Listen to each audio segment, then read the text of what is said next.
Hi, this is Melinda Dawn. I'm your host of Unapologetically Yours. And this is an attempt at a soft intro for a very hard topic or topics. This is your warning, the parental advisory. This is not for children, and this is not for a lot of adults as well.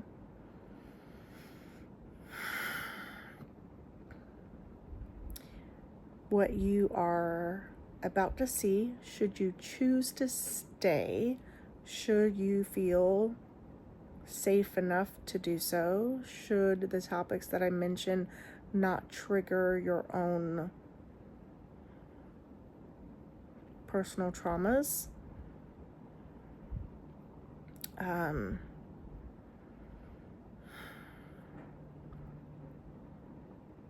my best friend and I explore some heavy topics. And I started to say part of it was my fault because, like, the first thing that I asked her to talk about is the decapitations. So that's one of the subjects. Sexual assault, sexual child assault, domestic violence, cussing, lots of cussing out people, like the story of cussing somebody out with the cuss words, domestic violence,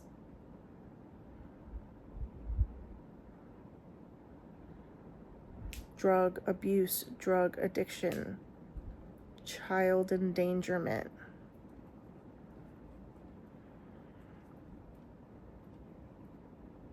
This is my second take. My littles were with me in the or near. They were like going in and out of my bedroom and the kitchen, and there was banging. There was lots of banging, and it was just too much. It is too much. You are welcome. You're welcome. You're welcome. You're welcome. I don't think I've mentioned the crown. And the first one I started off with, I'm wearing the crown. Maybe I did talk about, I got the clips to wear the crown. Anyway. This episode truly is not for everyone, but it might be for you. If you ever needed someone to hold space for you, to just purge, right? To love you as you told a story vulnerably, intensely, without judging you, this might be for you. I do not recommend this episode for if you are driving, like I'm always driving. In fact, we are driving in the car. Like, I'm driving one way and then she's driving back, and we're recording all of this in the car. It's not for like a drive, I don't think. I think it's something that you might want to watch in private. You definitely don't want other people to overhear the content. I would say if you consider yourself religious, this may not be for you either, because some of the language that's used would be offensive. The other piece, though, is we kind of just dive in. It's like cliff diving. I mean, again, like, I bring up the decapitation because I'm thinking, vengeance. And then I'll tell you, I was not ready for part of the story because, like, she was telling me something that I had not known yet. She wanted to tell me when she saw me. And when we started our drive to our destination, she said, we should just be recording. And we jumped all the way into all of the stuff and went many fathoms deep. This is brutal. It's honest. It's raw. It's sincere. It's authentic. It's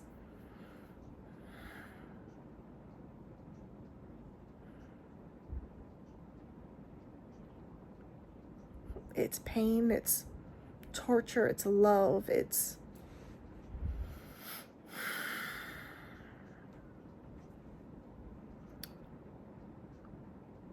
I think it would be very easy to judge unless or until you get to the end. Because it starts off like your eyes might bulge out the way mine did. And I know the people involved, and my eyes still bulged.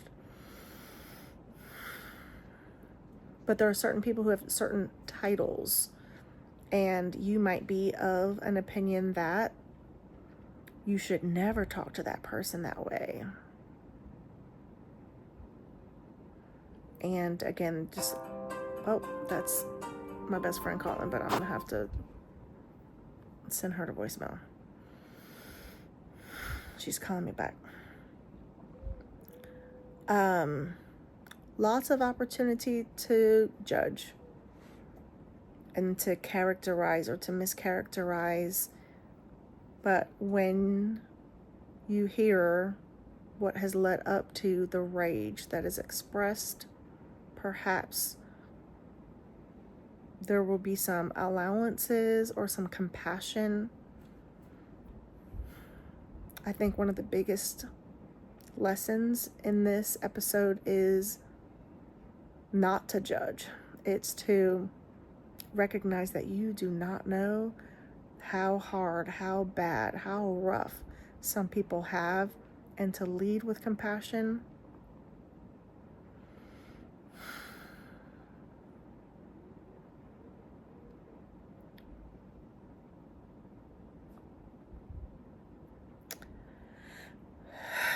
So lots of rough material in here, and I am not hesitating publishing it. I am absolutely going to post it. I do want to think about what maybe sort of resources that,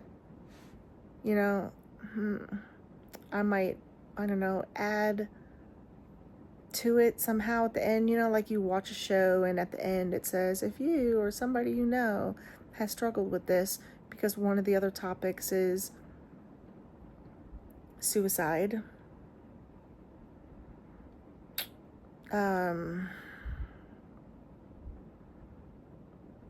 trafficking, just, it's bad.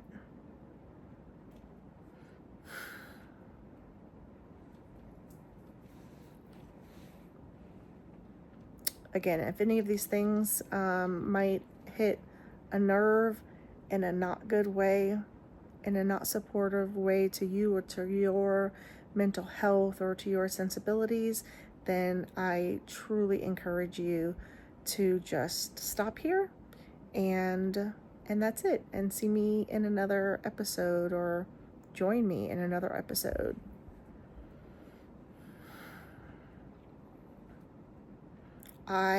It is very important for me to talk about and to touch on topics that can be taboo and that are real, like miscarriage, like domestic violence. I think I've touched on both of those before. Assault, even. It's important not to hide those secrets, of the uncles and the whomever is, right? It's like not good to sweep it under the rug. It is important to hold people accountable. And for me, in this moment, it was important for me to hold space for my dearest friend. And there was a part where I get kind of riled up. I do catch myself. And that's something that I'm working with.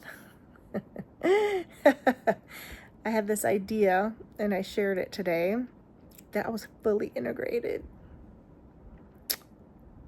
And it was suggested to me that perhaps I wasn't, based on the emotion and the rage that I can so easily,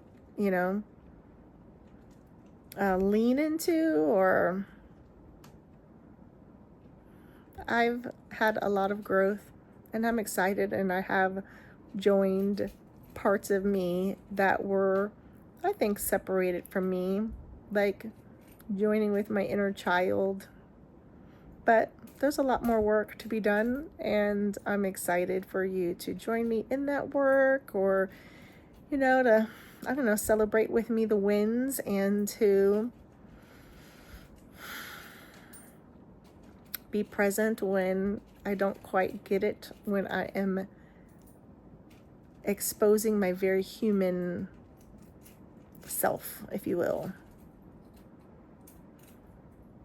So, part of my laughter was that I had signed up for this therapy several years back, and it was like an 8-week program. And I was so optimistic that I thought I was going to be healed in 8 weeks, because it was an intensive program, and she said she could help me. Oh, Rachel. I love her. I still work with her.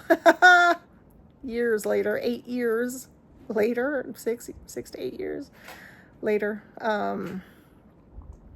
Yeah, it is like an entire expedition. But anyway, for some of you, if you're even just still here right now, this episode might be cathartic. Again, maybe you scream along. Maybe you cry along. And maybe you laugh along with us as well. So thank you so much for this opportunity to give you something deep and real and deeply personal. And my hope is that it will be improved, beneficial in some kind of way, or perhaps you might know someone who felt like they were all alone and that no one could understand. Maybe this episode could help them too. So thank you. And without further ado, feel free to pause and read each of these images. It'll make sense in the next clip. Hey y'all. Welcome. Hello. I am your host, Melinda Dawn of Unapologetically Yours, and this is my BFF. Hey y'all. Michelle here, Swan. I heard the other day that I was supposed to give my last name when I introduced myself to people. Oh, you should. I'm. Yeah. Not my name is, but I'm. Yeah. Oh. Yeah, people were like, hello. I'm like, Michelle Swan. You know, like, here I am in all my glory. No. Anyways, what were we going to talk about? Well, here's the deal, y'all. So we were just talking and chatting, and I told her that I wanted to discuss, which may or may not be this moment, I wanted to discuss the people who have gotten decapitated, and I think they might be relatives or whatever. And so then she said, we really should be just recording everything that we're talking about. And so we've been together for 15 minutes, not recording, but we're about to record. Yes. And I do not understand why it's taking me a different way, which I do not want to go. I would just take way. it because traffic, and this thing is telling you what to do. I know, but I also have something else telling me to turn. See? Oh, okay. Yes. So okay, we're just going to close out this one. We don't Okay. do this one. I was not sure. So I have a navigation system on my car, and I I also have it on my phone. Do you look I good? feel better. I felt better. I'm like, damn. All right, so okay. there is a picture of us that a photographer, a professional photographer, took at a wedding, and we were posing, we're posing, but I was asking him which side is my best side, because I want to stand on the right side, the proper side, to show my correct, better side. Do you remember that? I do. And then he posted it on Facebook with the caption of my words, which I was not embarrassed by, because everybody knows that's something. That's the truth. At least it wasn't a shout out day. So I was on the news. The news. The news. Actual news camera. Looking She was one of shot. those people Ow, that like, day. Get I don't even want to. Nope, I'm not gonna say that word. You were so fabulous. We'll just say that. It was. She was fabulous. I never saw it, and I think God just protected my entire heart, because if I would have seen it, He did not protect me. He didn't.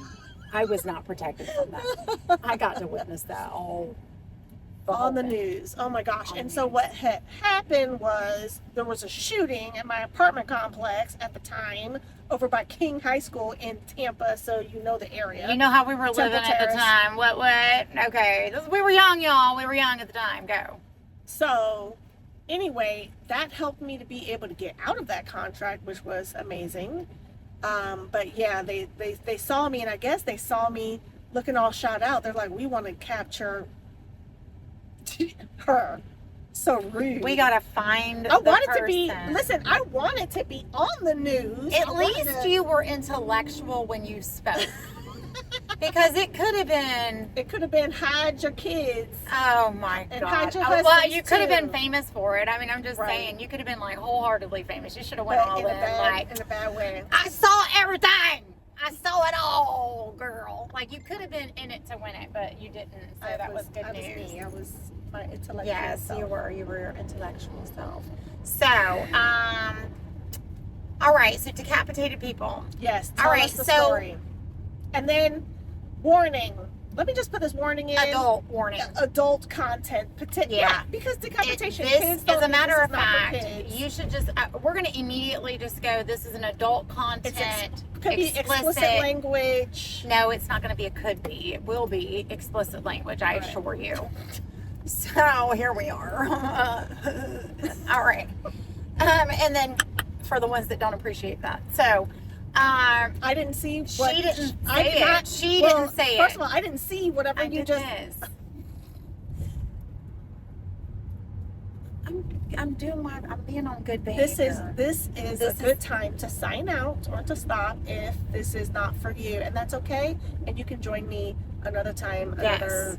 another thing. We ain't trying to be nasty around here. I We're mean, you trying just to say, double. like, You just I double. know. I was just trying to be funny, and everybody should Okay. figure that out. If they can't figure that out, then turn it off now. Just turn it Okay. off. All right. All right. Anyways, we're gonna keep moving. Yes. All right. Lord, I've offended her already. I'm just kidding. All right. So, all right. How far are we going back here? So this is the deal with the decapitation. So in my family, we had some treachery back in the 70s, in early 70s, and that treachery was we had two men in our Males. family, male, actual Because men. right? That's don't. different. We had two males in our family, extended family, if you will, like an uncle and a cousin. And one of the male uncles would be like your dad's age, and he thought it was okay to molest a child. And the other cousin, like the cousin so that was on the father's side of the child. And then on the mother's side of the child, a cousin also thought that he could molest that same child. So you have a child who's been molested 2 times by different men in her family. And it's not me. I'm just saying this is an incident that's occurred in our family. So this little girl grows up having all kinds of issues, and one of the things that she had prayed for and that her mother had prayed for, so her mama was, the girl's mama was married to a man, and his brother is one of the people who molested the daughter. And they prayed for him to die, and he did. He was decapitated in a car accident. He got his head chopped off. And then that was the uncle. And then not long after that, the cousin, who was a military veteran, and well, you know, like people just loved him and all these things, but he was, in the same time, he was molesting children, you know, 3-year-old, 4-year-old, 5-year-old girl being molested, full on molestation of little tiny girls. Anyway, he also was prayed about, and my mom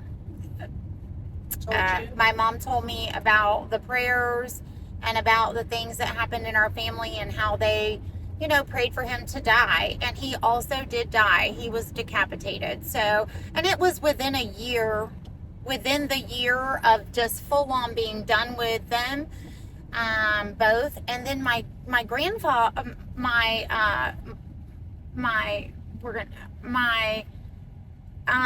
grandfather told a story about how there was this guy who was cheating on his wife. They were in our family as well, and that the sisters prayed for him to die, and he did. He died in a car wreck on the side of the road. With his mistress? With his mistress. He died with the mistress. Did the mistress die too? She did not. She walked away with his business card in her panties. That's where they found his business card, was in her panties. And he died. They hit the side of a mountain, like the rock side of a mountain. They hit that, and the impact killed him, the male. And it was also something that had been prayed for in our family, for him to die because of his poor treatment of his family, his wife. Do not F with this person's family, because, like, don't get decapitated. Just be nice. If they start praying for you to die, you need to look out, because it's not the first time. It's very interesting. I could go on and on about people that have been prayed for to die, and then they die, and I think baffling. This is taking a sour turn. I was not ready for this particular turn. Did you? You don't have to share this one. You can. Well, you can also edit it. You can edit it. You can cut. But I don't do that. I really don't do that. Because you're unapologetically you. That's it. And then here we are. What's another something maybe we could talk about? Because that one's crazy, and it is true. Like, okay, so we could turn it positive, or you could tell me the other thing that you wanted to tell me in person that I don't know, except for there was one thing that you said to me, and then I was like, what the? And you were like, see, this is why I want to do this in person, because I want to see your facial expressions. Do you remember that? Now, I do. But maybe I do. Should that wait for another time? I'm just going to tell you how long do we have before we have our meeting? All right, so what time is it? Tell me on your phone. 10:20. We have about 30 minutes. There isn't enough time. Okay. For that story. Sure. But I'm going to give you guys like a segue in. Ready? I'll just give you a segue in. So, wait, no, pause. Yeah. Because you're going to leave them wanting more? Sure. Yes, I am. Okay, fine. So my mom and I, and we're going to talk about my family right now. So Mom and I have had some treachery throughout our lives, and current day, more treachery, and the more treachery goes like this. She has a mobile home that I bought, that I paid for, and I asked her if we could put it in her name because the unit is about 55. You got to be 55 to own in there. She did, but she agreed. You know, I'd already bought a place for her to live and all this stuff. She agreed to do it and just keep the title, and I had to rent her in there, and like everything was fine. You know, like I was making a business decision and pulling my mom in while simultaneously assisting her. So what I mean by that is, Mom doesn't have to pay rent. She pays lot rent for her mobile home in a 55 and older community. She just pays the lot rent. She doesn't have to pay for anything else. Like, she does have to pay her electric and her water, but she doesn't have to pay rent for the actual unit. She has to pay the lot rent only. So she saves probably about $500 a month, if not more than $500 a month, because the unit is owned by me, right? But when I bought it, I put it in her name, and it was time for me to get it sold. So I wanted to sell it, and she wouldn't give me the title back. And she says the house is hers, and that she's never going to give it back, and it belongs to her. She didn't buy it. She didn't put $1 in it. She's paid her lot rent, just like any other tenant would do. But she was not charged like a tenant, so she hasn't paid rent. So her rent is for her to upkeep the property and hold the title. And when it's time for me to sell this place, this is what was agreed to. When it's time for me to sell this place, I can, and we do it again. And I'm never going to leave her homeless. She'll always have a place to go, is basically what I thought was going to happen. But here we are. So she won't give me the house back. But I bought it. I'm at her house. I sold my house. And when I sold my house, we didn't have another house to go to because we're flipping a house, right? And so you want to buy the next one, get the restoration started. In the meantime, we've been couch surfing. It's a long story, but whatever. Point is I get over there to my mom's house, and I'm gonna be at her house for about 30 days. At the house that you own. That I own, that I bought, that I paid for. I'm gonna go to the home where she lives that I purchased. And I wake up in the morning time, and I'm gonna be there 30 days. I'm there probably 14. And during that time period, she's been nothing but nasty, and I mean disgusting behavior, nasty. She has used some really inappropriate words in front of people that she should not be using in front of anyone. She shouldn't be using the word at all. And it's derogatory, and it's race related, and it sucks. So that kind of stuff is really frustrating. The N-word. Oh yeah, hard N, hard R, 31 times. Ooh. She's used it. And it's been really, you have a human that is around who likes to keep track of that.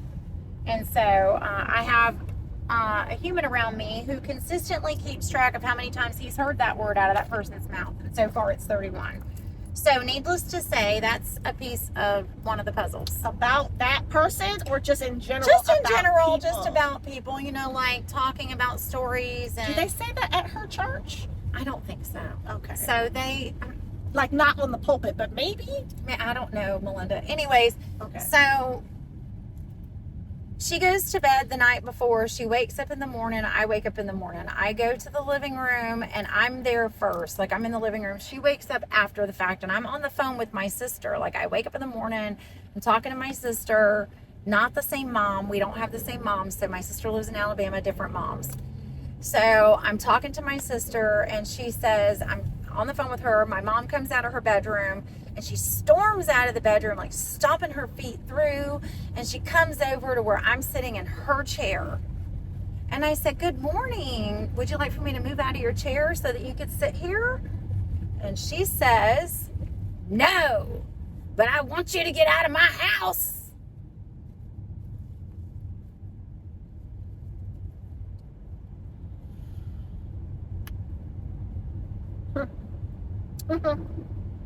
Which was not met kindly by me.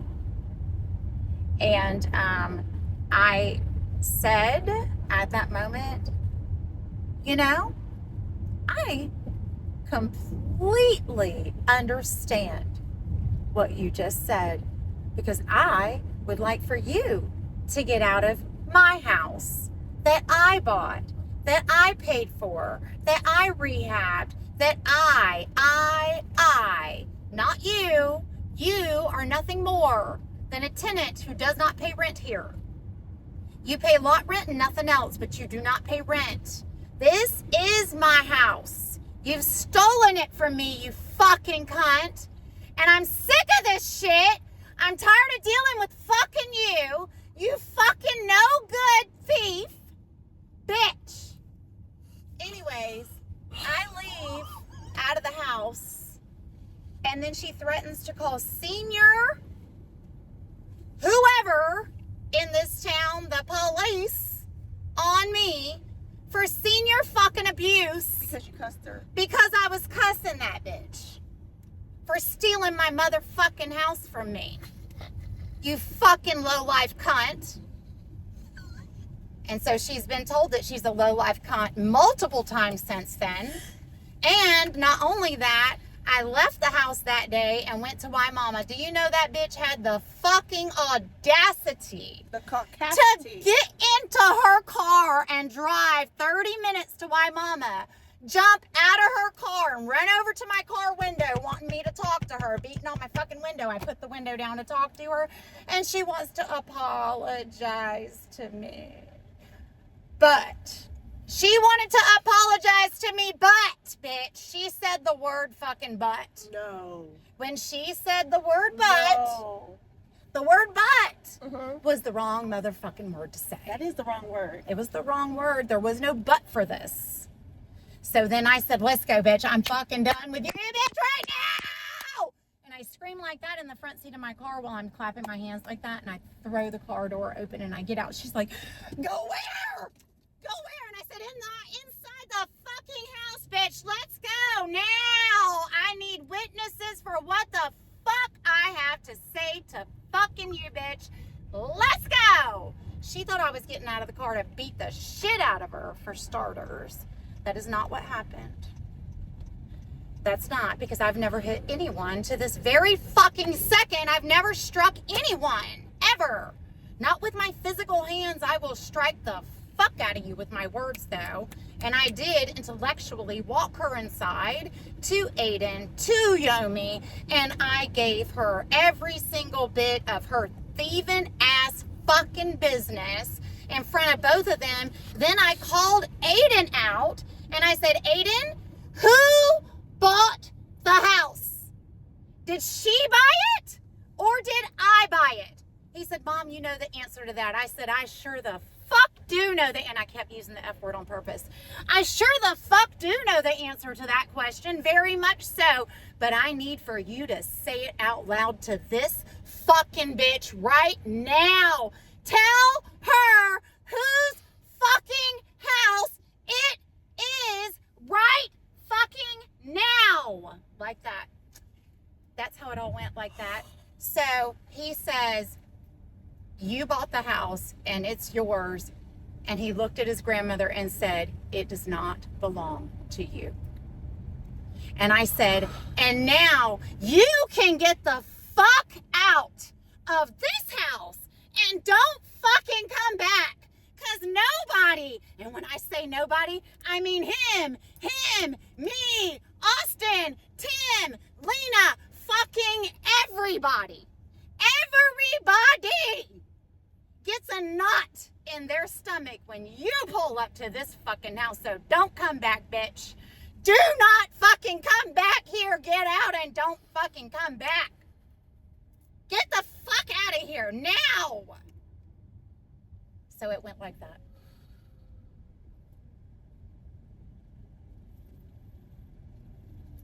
So, part of me is tearing up a little bit, right? Because I know of her backstory stuff. And I also understand that people who don't know, right, who, if I publish this shit on purpose, they'll be like, she's so Talking to her mother like that. How could she be But so that's your bad? mom. That's what the fuck I have to say to that. So, That's this why is I the said there's first no time- way we're gonna not cuss, because fuck no. this is the first time that I'm hearing the story. She saved it Fuck no. for in bitch. person. So, Sorry. no, it's fine. So, For vaping as well. I'm sorry for all this. Go ahead. so, Really not. I but am, so but I I'm not. felt myself tearing up a little bit because of all of the stuff that has been, you know, like people can have it up to here or have it up to here. That shit's all the way in the fucking stratosphere of how much you've had to take over 50 years of the bullshit and the hatred and the spewing and the racism and all of that stuff. And you have been advised multiple times by literal medical professionals to To cut her off. drop her. I know. And maybe you have ever, but you keep taking her back, and I do. it's because it's your mom. It is. And you know how many people I get to listen to tell me one day she's going to die and you will regret all of this? Do you know how many people say that? I'm just supposed to just keep taking it because she's going to die one day and I'm going to regret this. Because she bore you and you out.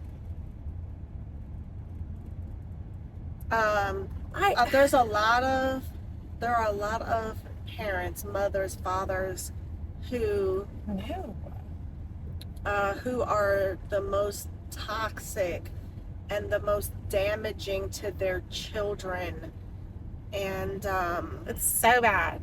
yeah, and so And I feel bad. I'm sorry. I feel No. bad because I pulled Aiden, but I made him tell her. And I said, I had so many more words that were used, but you got to understand, like I said, the lie that you keep living stops right here, right now, bitch. I'm done with the lie. The fucking lie. Because you're lying about this house where you live, and then you want to tell me to get out of the house that I fucking bought? You're going to talk to me like that? No. You live in a very dark place. Very dark. Very dark. And I told her I wasn't dealing with her lies and her hypocrisy, all of her words about God, while she simultaneously is lying to everybody all day, every day. No, bitch, I'm done with all the lies. And that's what I made sure to say. And I also made sure to say more and more and more. I had plenty of things that were said during this witness. I'm taking you in front of witnesses to have what I have to say to you. And I assure you, I mentioned my Disney stuff she tried to sell at a yard sale one time. I mentioned I've mentioned all of my shit that's missing, all the stuff that she's just given away, or she's taken from me, or she's sold that she thinks is hers, and all of it. I gave it all. donate to her church. Oh my God. Your stuff. Go to my aunt's house and all of my personal belongings are hanging on my aunt's walls. My artwork that I bought myself is hanging on the walls at my aunt's house because my mama Took it up there without your permission. Oh my God. And then she gave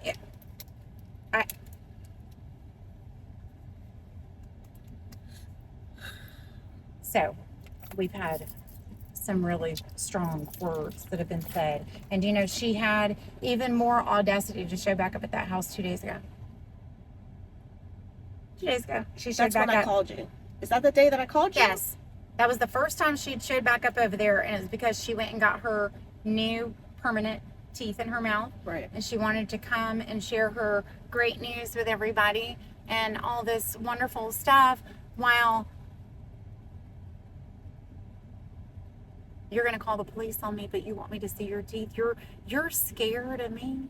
You're threatening to call the police on me, and you come into my fucking house where I live, the living quarters where I'm at, in all of your fear? Get the fuck out of here, chick. Like, no.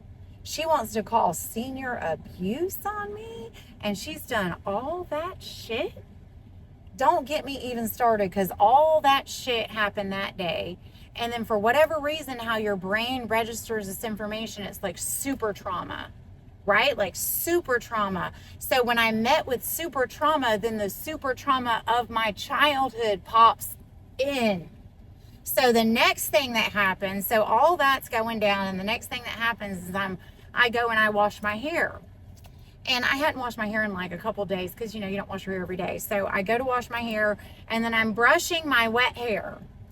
And I'm hit with that childhood memory from when I was 3 years old of brushing my hair and being met with scissors in my face and screaming and cussing and carrying on about how I didn't brush my hair good. And scissors, the scissors are touching my face, and she's got me held down to the ground. Like, it's because that type of trauma exists within me from my childhood that this brings that back up. Like, I can let those things, for whatever reason, I feel like I don't live my day-to-day life every day, you know, brushing my hair, worried about when I was 3 when my mom had scissors to my face. Like, no. But during very traumatic periods of time with her, those additional traumas from childhood pop up. It's a reminder of how terrible, because I feel like this is so bad that it's very traumatic like that. Like, she literally just, I said to her, she was in her bedroom, it's late, you know, well, there's more stuff that happens all in between, but I go to her bedroom and I knock on the door and she's in there with the door shut. Now this is adult. After yes, this is just the other day. After all that shit happens in Waimama, I have to go back over to that house. All my personal belongings are there, so I go over there. She locks herself in the bedroom. Now, we had already had that conversation in front of Aiden. And I even said, now that I've had all those things to say, I have to still go back to the house that we all live in, and I will be kind to you when I get there, but you better be kind to me when I get there, because if you're not, I will not be either. So be ready. Be kind or be ready. And then I drove out of the driveway from my mama after screaming and carrying on doing all this stuff. I run out to the car and I scream the rest of that out. And I tell you, fucking bitch, when I leave, I'll be nice to you when I get home, you know. Sounds crazy, but that's what happened. So then I leave. I go over, I do my open house. I do the open house. After this screaming match at the house, I have to go straight to an open house and have an open house. So I go over, have this open house.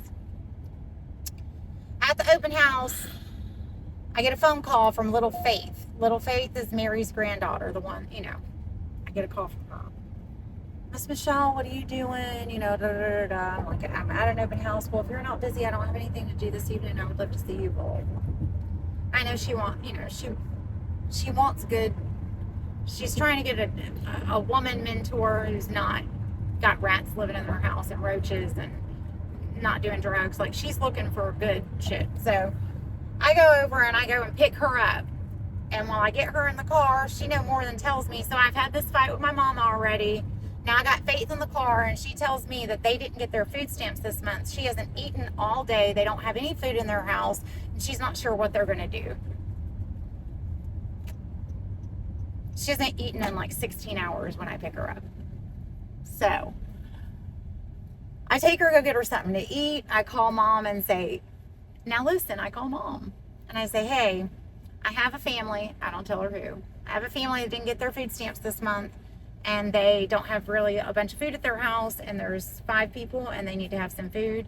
If you have anything extra in the cabinets or anything, if you can, get a bag together. If you have anything out of your stuff, put a bag together, and I'm going to swing by there and pick up some things, and I'm going to take this food and stuff over to those people's house, and probably I'm going to stop by Walmart, get a couple extra things, and drop it off at their house too. She says, okay, I'll do it. Now, you have to understand, Yomi and I went grocery shopping the night before for our stuff in a cabinet that we have our stuff in. She took all of your stuff, which you would have put at least some of that into the bag, but that's clearly not what you were asking. And you would have been the one that you would have wanted to figure out what of the stuff that we bought for our time or whatever, plus having fed her. It's worse than that. No. It's worse. No. There's 4 cans of the big baked beans, like the big ones like this. Yeah. The night before, Yomi and I had gone to the store, and he bought turkey hot dogs and vegetarian baked beans because he was going to fry down the hot dogs and make Franken beans. Mm-hmm. We got 4 cans. 2 of the cans are maple and brown sugar with bacon. The other can is onion and bacon. The other can is the vegetarian one that we bought last night. She got 2 cans of this one kind, 1 can of another kind. Those 3 all belong to her. She puts the vegetarian ones in there, and we just bought them last night. And we bought the turkey hot dogs for it and everything the night before, and the goal was to cook it this day. But no, when she goes through there, out of 4 cans of baked beans, the only vegetarian baked bean, the one that we bought last night, the one that we talked about the night before, that we have to buy vegetarian ones because all the ones in here have got pork in them. After all of that, that's the can of baked beans that she gave away in the giveaway food.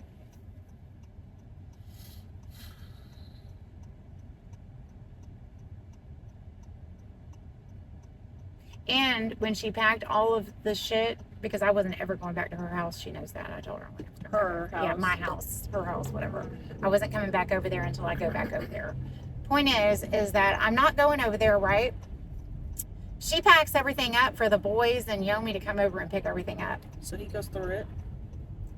Does he? No, she packs all of our groceries, everything. Right. She did not give him the turkey hot dogs. She packed everything but the turkey hot dogs. So she kept it for herself. Pure so. Now, knowing good and well, she didn't buy those. She supposedly packed everything that we had bought recently. All the food I'd bought, all the stuff I'd bought, she put it all into boxes and all into stuff, and she just sent it all. She didn't send the turkey hot dogs, though. She sent other cold stuff, just not that. Okay. It feels very purposeful. Right. Against Yomi, for that matter. Just right. Very disgusting. Just disgusting. Disgusting. So disgusting. Disgusting. Tell us about when you were little. Was it kindergarten? And you had a best friend that you talked about all the time, and you asked if she could come over? Tracy Thompson. So I'm in kindergarten, and I go to this school in Alabama, and it was interracial. The school was interracial where I went. Just want to be sure we're on the same page because it was Alabama, and it was in the 80s. I think this is 80. So at 5, I would have been. So it was 1980. Yeah. 1980. And I go to school, and I'm in the lunch line. There's this little girl, and she's in the lunch line. And she's crying her eyes out. And I ask her, I'm 5. I'm like, are you okay? And she says no. And I asked her what happened, and she said her mom died.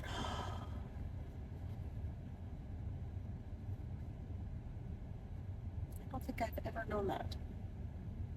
She's 5. We're in lunch line together. So she tells me her mom dies, and I immediately at 5 years old start crying. She's crying, I'm crying. How does somebody's mom die? Like, I didn't understand how her mom died. Like, I had no comprehension, even if I didn't. That's a possibility. Yeah, I didn't even know that a mom could die. Like, I don't, and so she tells me that her mom died, and then I hugged her, and just so happened she was black. And that little girl, she was my friend. Like, that's my new best friend. All right, I'm gonna pause this. Okay. Getting a call. All right. Oh, that was the road. Okay. Hey, y'all. We're back. We're back. And so, the 5-year-old girl. She was black. She was black. You hug her. You cry. You didn't even know that moms could die. And then take us. And so we become fast friends, and I am now her best friend at school, and I want her to come to my house. Yeah, she wasn't allowed at my house. But she showed up to your house, so you didn't know that she was not allowed. Angie came to my house. Tracy didn't come. Angie was from down the street. So that's what I was talking about. It was a different girl.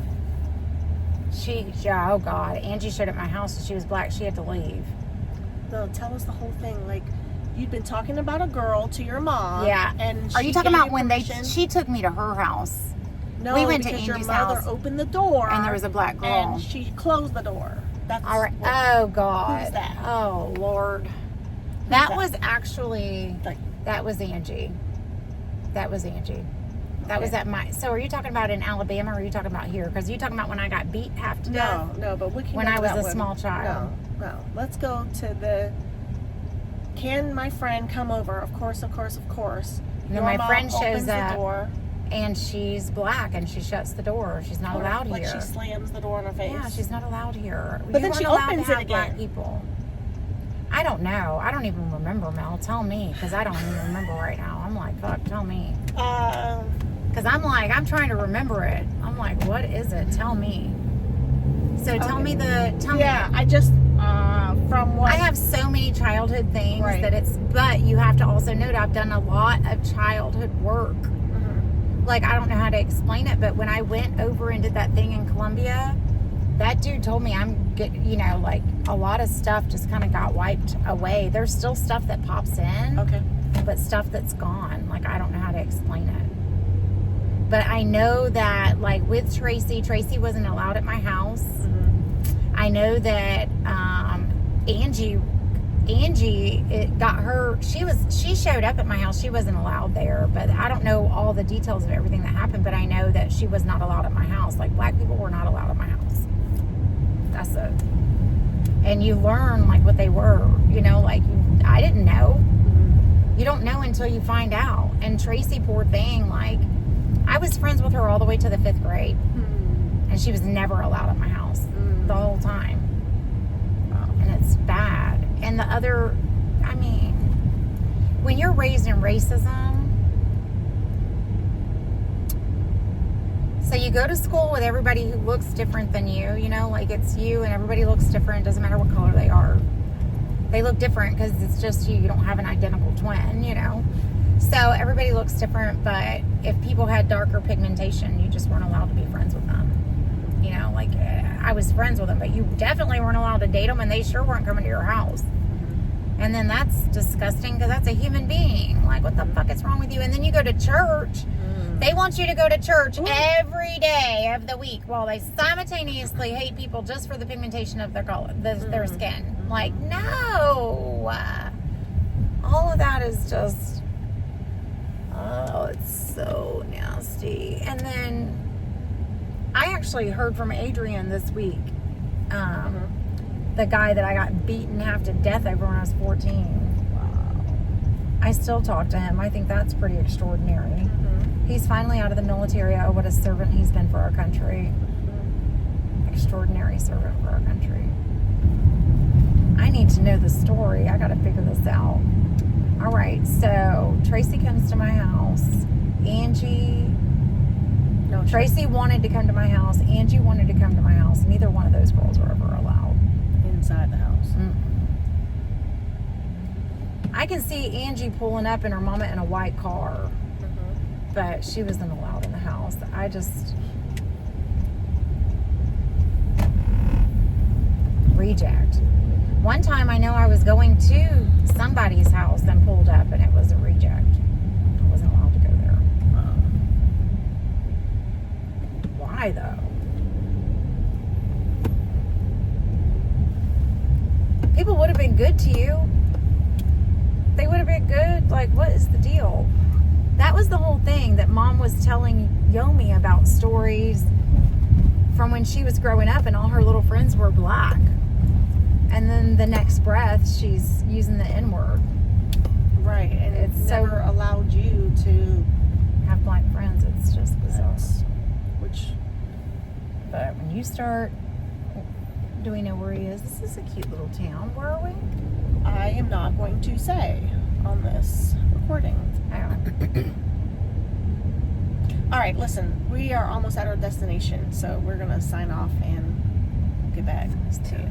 All right, I do need more air conditioning. All right, we are restarting because the last just like 23 seconds of a video we started. We said hello. Is your volume all the way up? It doesn't matter. I don't think it matters. We're back. Gang signs. Okay.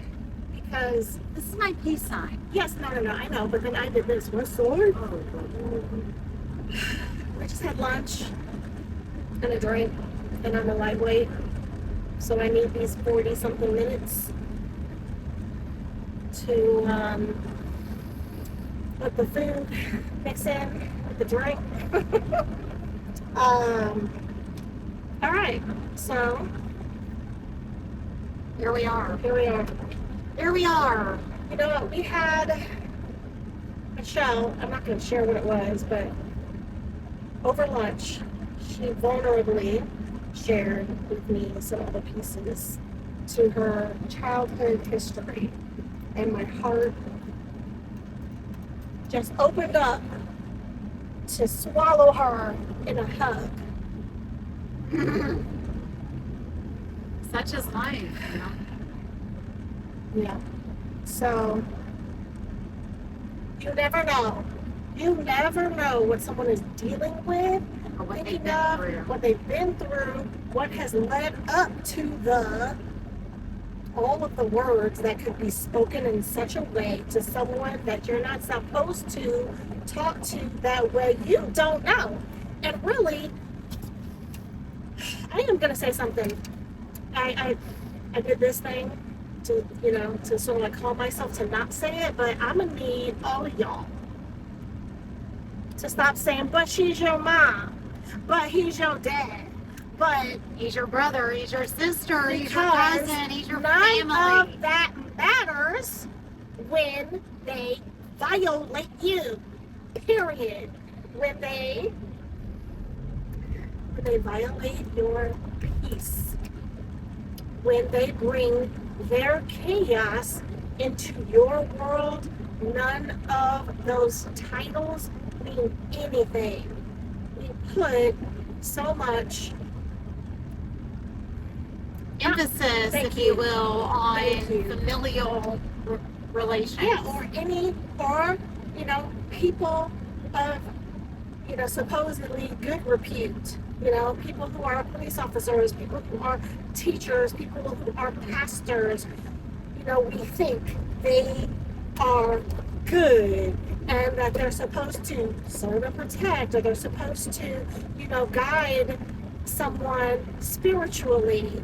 My father is anti-organized religion, and he has said what some people needed, which used to be so offensive to me. But him growing up, I don't know if I've ever told you, but I'm going to tell you again, that some things deserve being repeated. So, growing up, there was a pastor, a married man with kids, who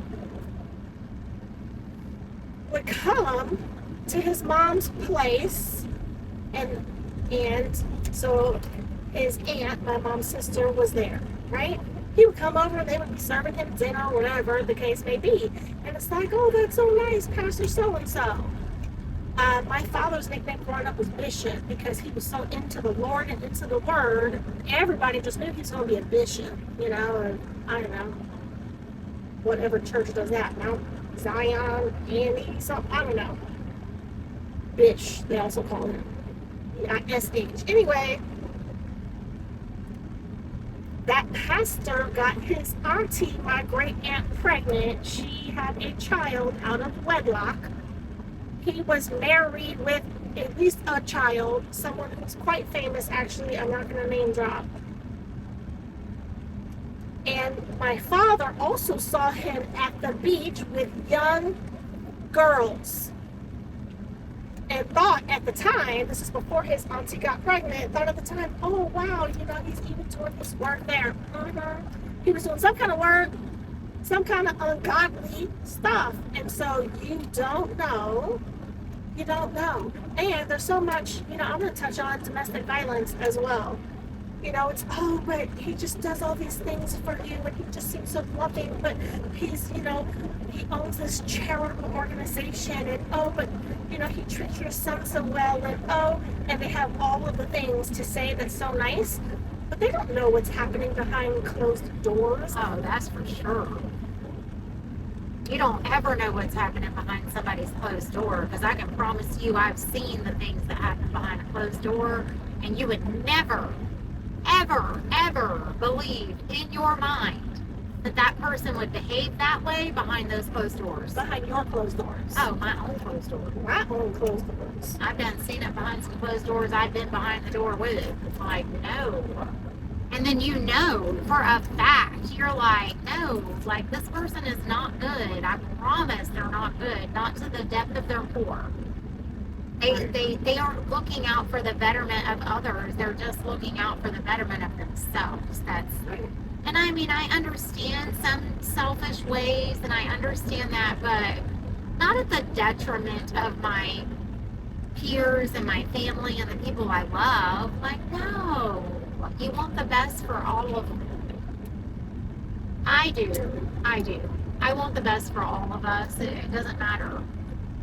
But I've seen people say that they want the best, but they can never display that in their actions. Their actions are not that, especially behind closed doors. These homes are really awesome. I think I might have just found our homes next to each other right here. So when I was dating that guy, Mike, it was the Muslim. Remember him? It was from Iran. His name was Mike. He worked at Coca-Cola. He was from Iran. He was 16. Oh. Yeah. But we're all dating? Yeah, for 7 months. Okay. Anyways, he brought me over here to a Halloween party off at one of these houses over here off of Safety Harbor, and they have their own dock across the street from their house. Wow. So they're on this side, and you walk across the street, and that private dock that was over there is theirs. Beautiful. I think it's up here. They had the guy that does the Michael Jackson, Like the moves and stuff? Dancing? yeah, like a Michael Jackson guy, but he's like a famous one here in Tampa. Okay. Like, you know, like he's the guy, he goes all over Florida. Right. He actually goes all over the country. Anyways, that guy was at that party. Okay. The famous Michael Jackson. Impersonator. Yes, impersonator. So, all right. So, And he's just trying to catch me. I have my vape, and I vaped. I have my it smells really good. I'm glad that there's no secondhand. Baby. Thanks, my own problem. It smells like cinnamon toast crunch or something like that. It's vanilla latte. Okay, that's nice. All right. So anyway, look real hard. You don't know what's underneath the surface. You don't. know what somebody else has dealt with. So, You don't know what they're dealing with. You don't. so table the judgment. Table it because you don't want it. You definitely don't want it. No. You could be the most goody two shoes person, but everybody's got some kind of dark stuff in them, some thoughts that they would never do, but thoughts come in. So everybody's got something. I was watching a video the other day, and the guy was like, he's 35 years old, and he was saying, can we turn this down a little bit? There. Oh, there it is. All right, he's 35 years old, and he was saying, like, anytime he uses this crutch of his childhood trauma, if you will, every time he uses it, that he, at the same moment, is like, but if I was a 35-story building and I was on the 35th floor and my foundation was not good, the foundation of the building, do you want to be on the 35th floor of a building that has unstable foundation? No. The point of that is that I'm 50 and my childhood still is traumatic and still causes issues for me at 50, and I recognize that there's times where I know, and this guy was trying to say that his childhood trauma, no matter he's 35 years old, it's still there, the foundation of who, yes, he loves himself today, don't get it wrong, but what he was built on, the foundation he was built upon was broken, and he has to correct the foundation. And so he's in therapy, and he does all these things, and he's explaining that the help and the work that he does for himself is because nobody wants a broken foundation. He's trying to correct it. So, with that being said, my foundation was Crumbly at best.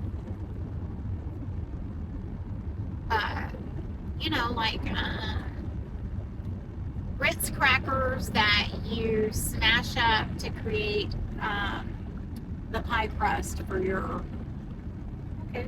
like you take a bag of crackers and you crush them all up to give them, it's Right. like that, like Gotcha. the wind could blow and blow the Right. crackers away. It was built strong. It was, That's a it was on fire. different analogy. I talked to my cousin. I know I told you, but my cousin called me. And the reference that she uses for us in general is that we were raised by wolves. Yes. That's what she says. She's Yes. like, well, I don't know how we ended up like we did because we were raised by wolves. That's out of her mouth Yes. consistently.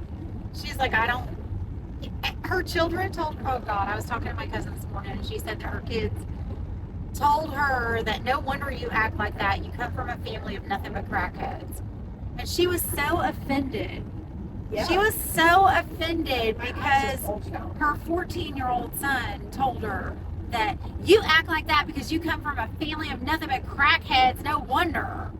real smart ass, 15, 14-year-old kid thing to say, being shitty, But, yeah.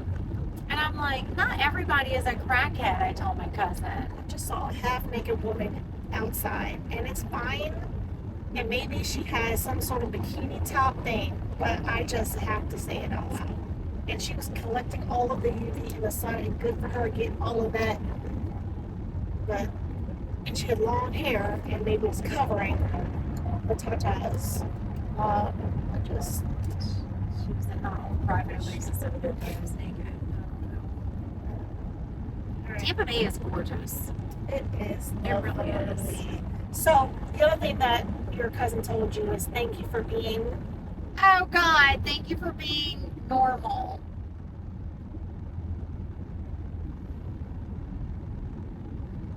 At which point you said... Yeah. I mean, ultimately, I'm grateful that I called her back the next day and told her that I wanted to thank her for believing that I was normal. Like, thank you for thinking I'm normal. I appreciate that. It made my day. Right. I literally called her and said, you made my day by making me think that I was normal. Because, I mean, in all of the things, it's, it's like, You are a This high-functioning, high-achieving, highly intelligent, intellectually and emotionally human being, despite all of that. in spite of all of it. And growing up, you thought that you were adopted. Oh, I definitely thought it was adopted. My grandmother made point, because I kept asking. As you know, I've told Melinda, I used to ask, my grandmother if I was adopted because I didn't feel like I fit into this family at all. And my grandmother, it just used to bother her so much. Like, she was so annoyed with me. Because her explanation is, finally, she tells me, no one would give a 16-year-old girl a baby to adopt. You are not adopted. And it's... But I mean, my mom didn't want me. I didn't feel like I belonged. Where did I belong at? Like, my mom never wanted children. She was raped to get me. She didn't want no part of this, Sorry, I mean, But not only did that happen, but then she was forced to marry her rapist. And then on top of that, at gunpoint, basically. On top of that, you're forced to marry the person who you said no to repeatedly, who fucked you anyway. Got you pregnant anyway, and you didn't even want to have sex. No matter how many times you said no, you still had sex anyway. That's called rape. And I am very aware that I am a product of that situation. It's been abundantly clear to me. It's been made very clear that my mother made it very clear to me more than once.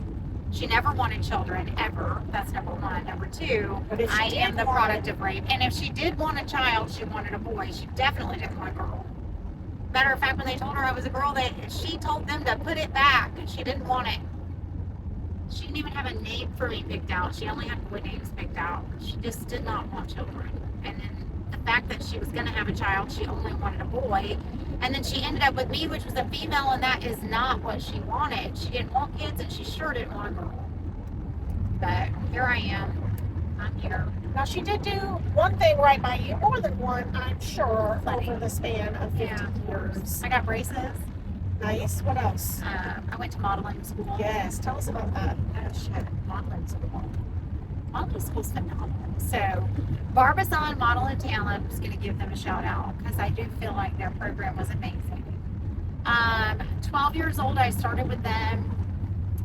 My bio father had a lawsuit that he won, and we got some money, and my mom got me braces and put me into the modeling school where I learned. Because, I begged and pleaded. but also, she stated that She wanted to make sure I knew how to be a lady.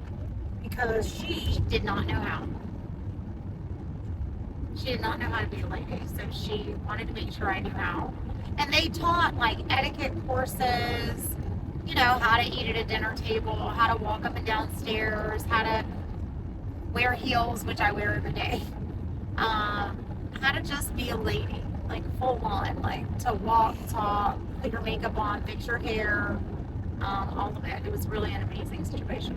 But learning how to walk runway was a big deal. It gives you a certain, shoulders back, head up, neck out, You command a room, girl. When you walk in, that is for sure. taught. Yes. I feel like that's taught. learned though. Learned behavior. Saying you did it. Lord, they made us wear 3-inch heels. I was 12 years old. I had to have a pair of 3-inch heels, and we had to. It was the West Shore district, so we had to come over into West Shore.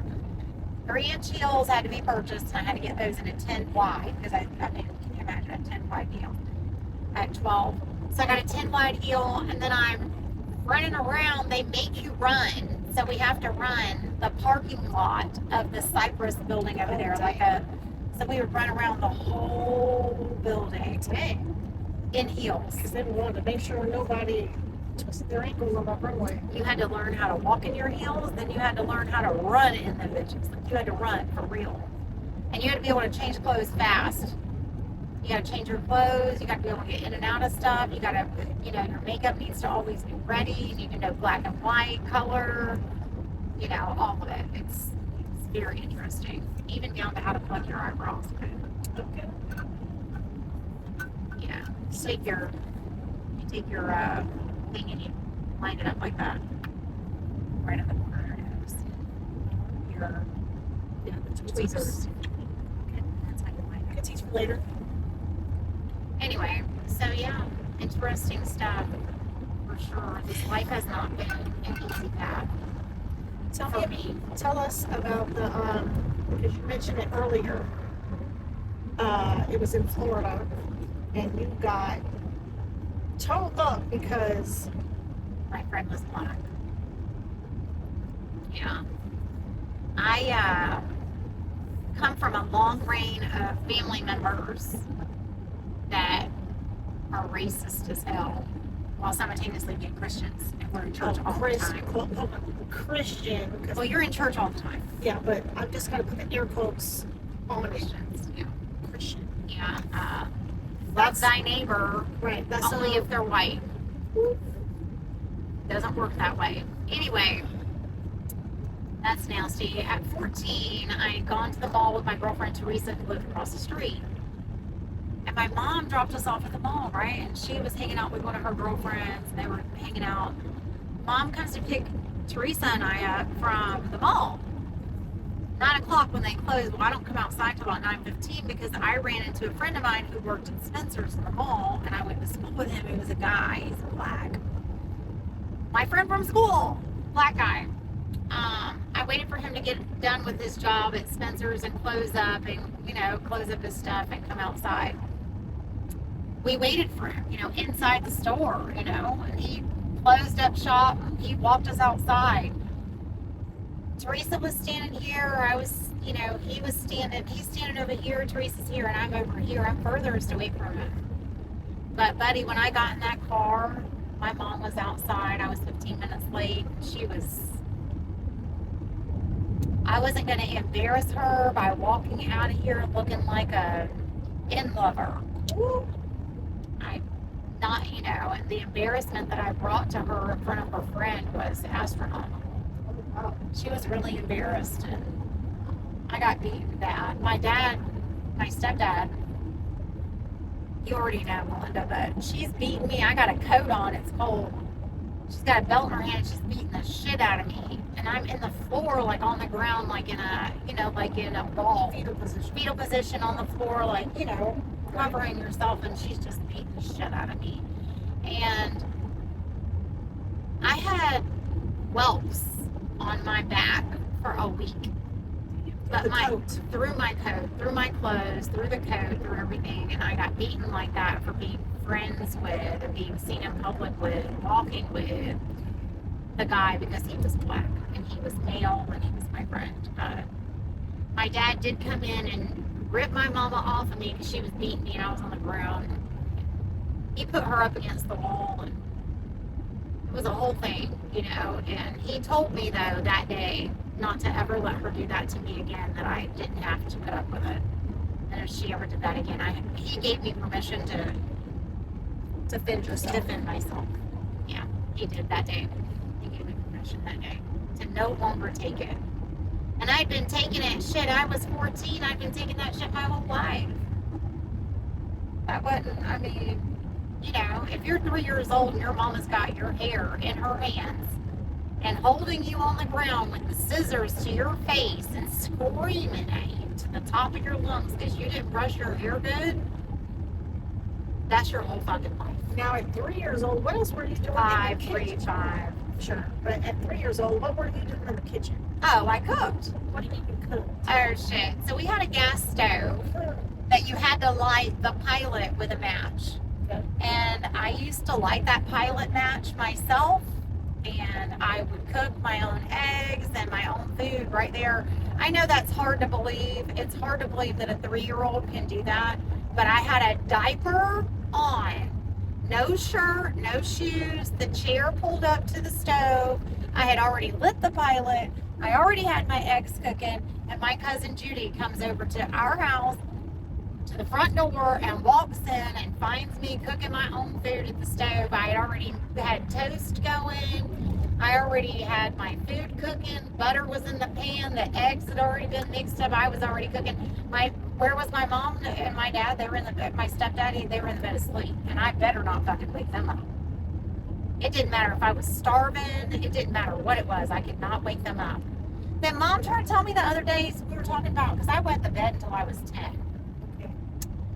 And, you know, you don't wet the bed until you're 10 unless you got a problem. Like, people don't wet the bed until they're 10, you know, but psychologically, you do wet the bed until you're 10 if you've got a psych issue. It's common knowledge. So I wet the bed until I was 10. Mom tried to tell me the other day that, because I was trying to tell her, I was like, you know, she mentioned an apartment building that we used to live in. And I told her, I said, you know, it's funny that you mentioned that apartment building. There's only a couple things that I remember from there. She was mentioning the flood, because it flooded there and the water was like 3 feet deep, and the water came all the way to the top of our stairs.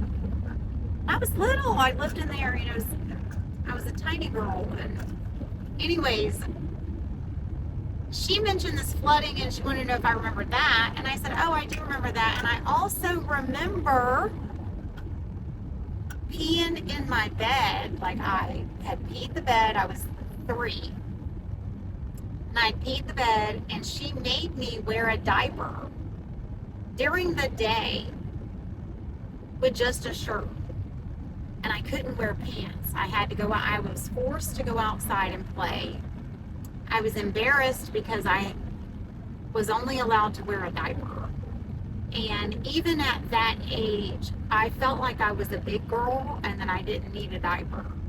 Like, I didn't need a diaper. I had wet the bed. I don't need a diaper during the middle of the day. And I remember even knowing, like, I know when to pee, but I tried to explain it like that I dreamed that I had gone to the bathroom and I peed myself. It was what I would do. I would dream that I had gotten up and went to the bathroom, and then I'd pee myself and I'd wake up. But anyways, I was in a lot of fucking trouble. I got my ass beat for peeing in the bed. Then I had to wear the diaper all day long, and it was very embarrassing in front of my friends outside because I had to play with them, and I was forced to play in a diaper. And I don't know what to tell you about that other than it stuck with me. I know someone who was over 10. I'm going to call over 10 a boy whose parent made them go to school with a diaper underneath their clothes because they were behaving like a child or something like that. Yeah. And it stuck since I found out that story as an adult. It sticks with you. Because you have to understand that's fucking embarrassing. It's embarrassing for a child. Like, it's like with any other thing, you know. You wouldn't want that done to you. No. So now, did you do to your children what was done to you? Not now. No, not like no. I do have some things that I have regret for. Okay. I did spank my kids. They got spankings. I did use words that I don't agree with, like Austin, poor thing. I was only 18 when I had Austin, and he told me that I would get upset with him, and I would be like, if you don't stop doing that, I swear to God, I'm going to kill you. Well,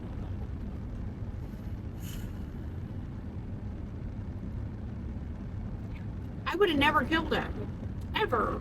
I would have given my life for him. I still would to the second.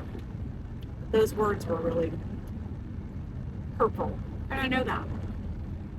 I've had an opportunity, however, to apologize and to explain that I would never kill you. Not literally. I wanted you to stop the action that you were doing. There is no but for that, because I should have never used those words. The only thing I have is, I'm so sorry, I should have never used those words. Sorry for making you feel that way. Because he literally told me there were times where he thought I was going to actually kill him. He just wasn't sure, you know? He would do something, and I would be like, I'm going to kill you for that. If you do that again, I will kill you for it. He believed me. That's pretty bad.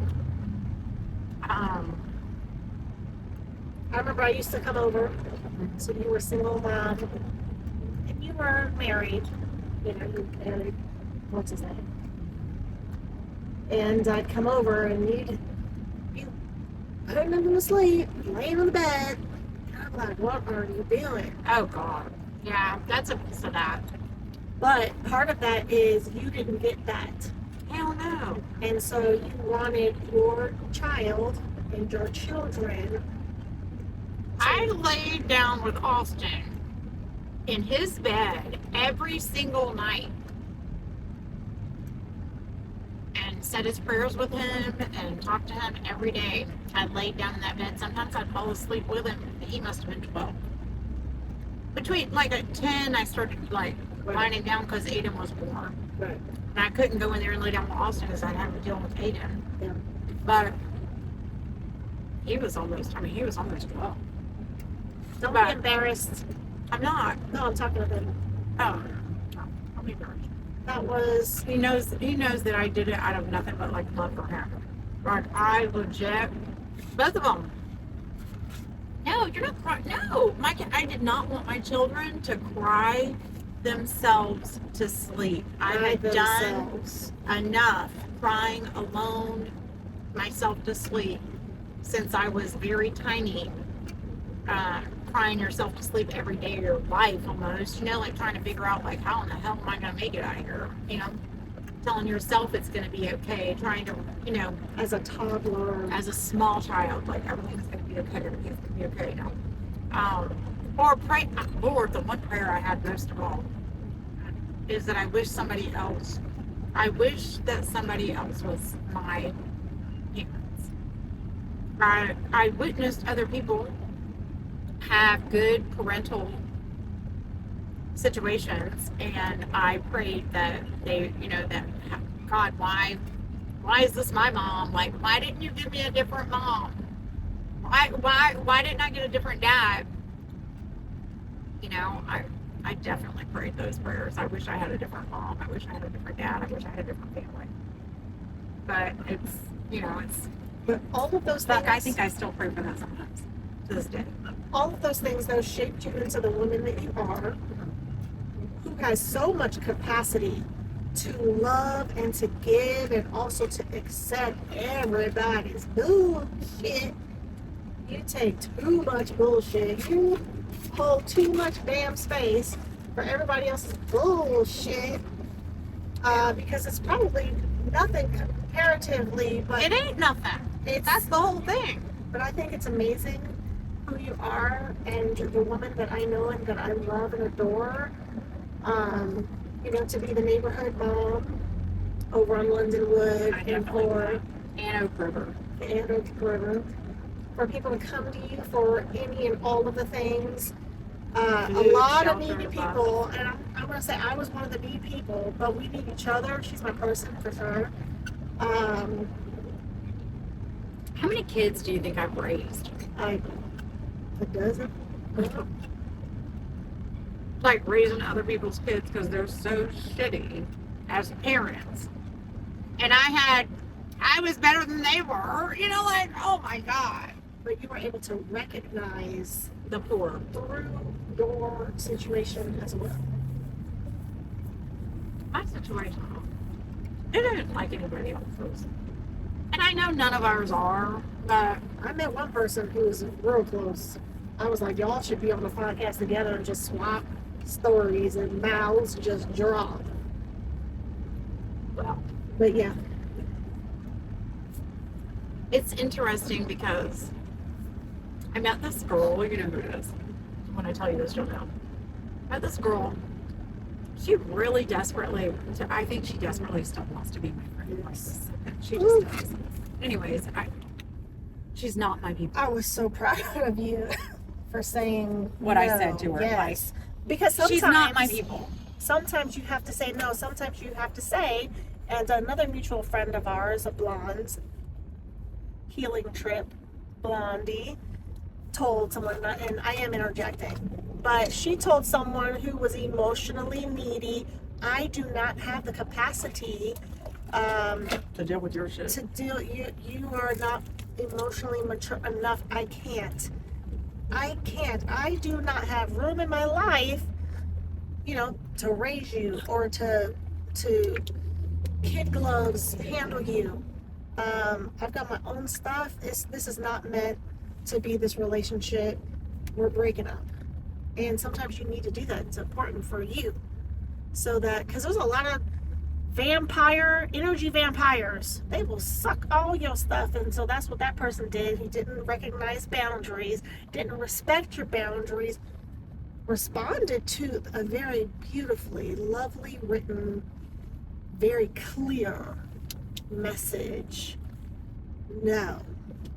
Nope, it can't happen. It's not going to happen, ever happen. Wish you the very best. Okay, thank you for letting me know. And then still send you invitations. Do you want me to cut this one out? What is it? No, I'm saying this thing. We haven't said names or anything, but you want me to cut it out? I usually don't. I'll edit stuff like that.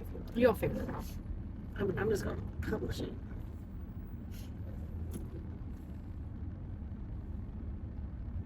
Unless you don't want me to. I'm sure it'll be fine. No, someone's gonna tell your mama. Oh, yeah, for sure. Someone will definitely, and then she'll be back to calling me the N word. But I have not said anything about her directly in this message, so she will not be able to misquote my silence. I mean, she will misquote.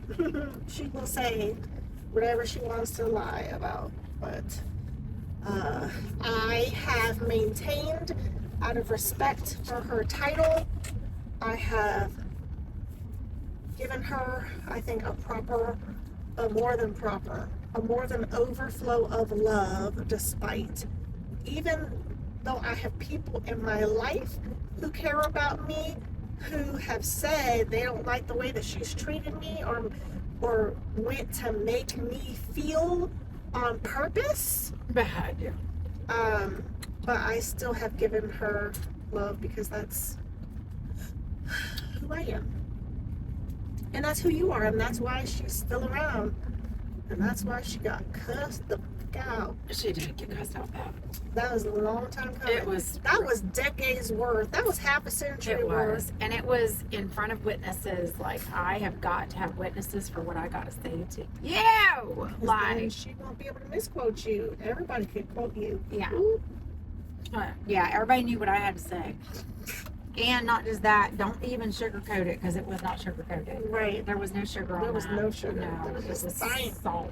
It was sour. It was the Mediterranean salt. That you can literally salt brine meat Right. and it will cook it. Wow. You cooked her. Prosciutto. You cooked her ass. Prosciutto.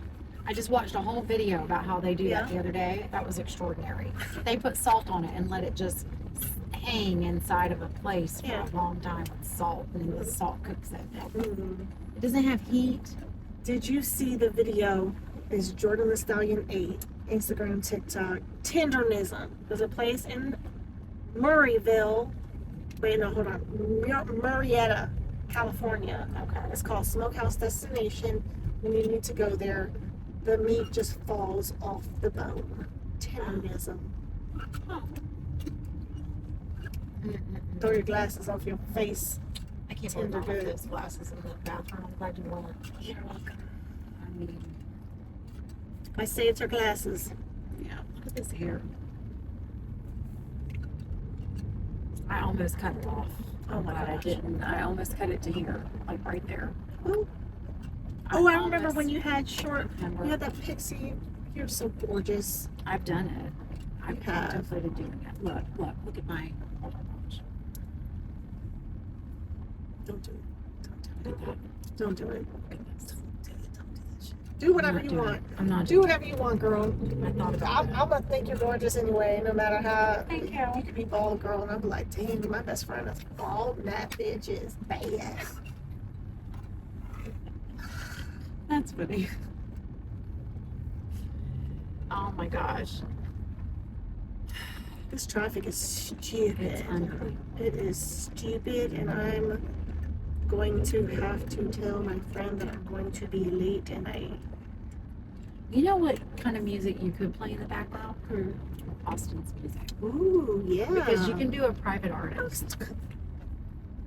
Just can't do the ones that are not. Okay. I can Just put my own music. Okay. You have some stuff. Where's I yours? do. Where's yours new now? I got it in a few weeks, maybe. Man, you remember when these skylines used to be the thing? Do you remember like everybody had one of those? All the boys that were like the hot boys in town, they always had one of those. No. Low down to the ground and No. the lights. I ain't never seen that car in my life before today. She is That's 2 a years older than me. skyline. That's why. So, we were meant to be together. Oh yeah. We have so many people in common. I think did we talk about this? Did I ever? We have so many people in common. It's bonkers how our lives were already intricately intertwined intrinsically. Do you like that alliteration? So many people.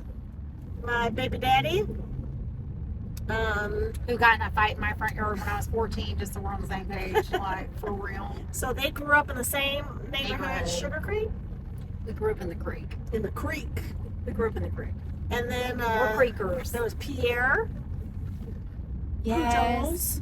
Yes, Pierre. Pujols. He is not listening to this. Delgado. Stephen Delgado. DJ, right? Was he doing DJ stuff at that time? Oh no, I'd known Steven so long. And then the girls, the sisters. That's how we, Angel and Lisa. yeah, so I was friends with the younger sister. And I was friends with the older sister. And then we were at Kmart. Oh my gosh, Kmart. They're not It's around even anymore. And Melinda and I met at an orthopedic office when she Yes. sprained her ankle. yes. She invites me out to go do stuff with her, and so I do. And then lo and behold, we're driving in the car and we go to this Kmart and run into Angel, which is this girl Lisa. No, hold on. We run into, what is Angel's sister's name? My brain is, I don't know. April. That's what it is. It's April. Yes. It took me a minute. So Angel and Thank you. April are sisters. Yes. Angel was married to my next door neighbor, but she wasn't married yet. Maybe she was already, yeah, she's already married by now. So she's married to my next door neighbor, and I'm growing up. She wasn't married when I first met her, they were just dating. But she ends up being my friend. She's next door all the time. Well, she grew up over where Melinda grew up on that side of town, like in Town and Country, like on that side over there, wherever. Carrollwood, Tampa. And I grew up like in Brandon.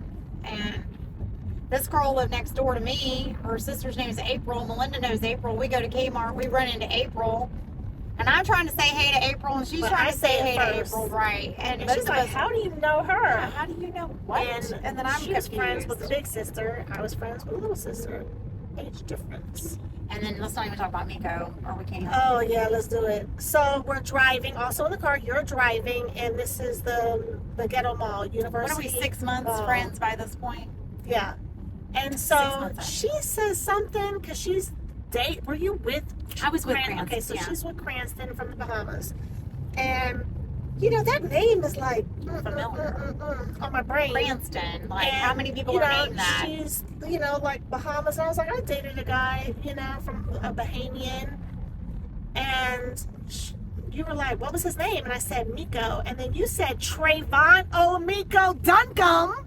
Full government name. And I was like, she was like, you're the one. I'm like, what are you talking about? You're the one. You're the other woman. What are you talking about? The other woman? I dated this boy for a year and a half. Broke up with him right after my 21st birthday. And he came to my family reunion, which my parents hosted in Tampa. And while we were walking in the hotel, somebody approaches us and asks him, like, why is he with me? And I don't know if it's a guy or a girl. It's not the girl, but I was friends with the girl. yeah, but I don't know if the girl that this person was talking about is your girl, because this boy was all over the place. So we all lived in the same complex. But anyway, so let's get back to the original part. So you say his full government name. My mouth drops with the whole "you're the other woman" BS, because I never knew. That's how I found out, and this was like a year and a half later or something. Do you know what I mean? Like, I had been. She did not know Dying. she was getting cheated on that I whole time. did not know. There were signs like fight picking, and yeah, so like he picked fights with me because me, him, and the girl all lived in the same apartment complex, had our own place. That's some crazy He was shit. with, what's his name? Was it Kevin? Kenny. Do you remember Kenny? Yeah, I do. Kenny. Hey, Faith. I'm hanging out with my best friend, Melinda. What are you doing, baby? Oh. I have put not this on recognized pause. that. All right, I'm Another paused. child that I'm trying to raise in the world. Here we are. It's not mine. Go ahead. Yeah, I think you're probably going this way. Yeah, I am. So where were we in the story? Okay, so then you tell me you're the one because she saw me at, was it your The mall. place? No. At the mall. No. At the party? Yes, at the party. Oh, that was at Cranston. So I drop my boyfriend off to this party, but I come inside, maybe meet a couple people, I don't know, and then I go to work. And you are friends with her. Yeah. And you tell her, do you tell her that Miko got dropped off by some girl? I don't know. Maybe. So fast forward, so this is what happened. We all lived in the same place. He would pick a fight with me and I'd kick him out because it was a volatile. This was my first physically abusive relationship. I was just thinking about it the other day. Because I was tickling my teenager right on the leg. I'm driving and I tickle there's like that sweet spot on the leg, right? On the knee. Above the knee. And so I remembered I did that to him and he told me to stop and I didn't because I thought it was funny, and then he punched me in the arm and my arm went limp. My arm was on, the steering wheel, and like we almost could have wrecked. So that was one of the physical incidents. There was another one in my apartment. I think he hit me in my back and I wound up in the fetal position to try to catch my breath. And he just laughed at me as he stood over me. So, anyway, This fucking man. males. So he'd, pick a fight with me and then go to her place or whatever. He was a student, international student, went to some tech school. And then he would also walk me, because we live right by University Mall. He would walk me to work. I'd have a 12 to 9 shift. And I remember a coworker who also was a neighbor, embarrassingly so. Because I would forget that he'd just be throwing, it was very clear that there was some volatile stuff going on in the house, in the apartment. And I think it was her that told me that she saw him in the mall holding hands with a girl, and I couldn't believe it, because like, how could he? I mean, I'm literally at work, so it could have happened, but I've been dating him for forever, and like, just out in public, he's walking me to work and all of the things, and I'm around all of his friends. And all of his friends knew. All of his friends knew, and then he would tell all of his friends that I was psycho, but he would be loving all the things I would do for him, you know. Yeah, you were the but crazy girlfriend. I was the crazy one, and I think that's so none of them would try to hit on me. I mean, there was no rules with that group of people. I really abhorred Kenny. I don't know why I freaking disliked him. I just did, and it reminded me of Kenny from, what's that show? The cartoon? South Park? I think in all the episodes, Kenny would die.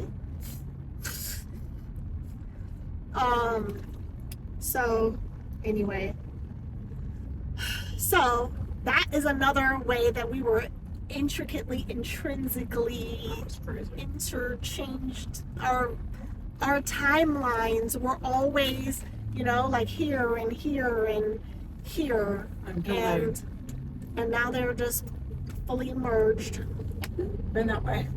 So she's my soul family, and there are others in our soul family. And I've got some other people who are, I don't know how it works. Whatever. That's some woo-woo stuff. But anyway, there are people that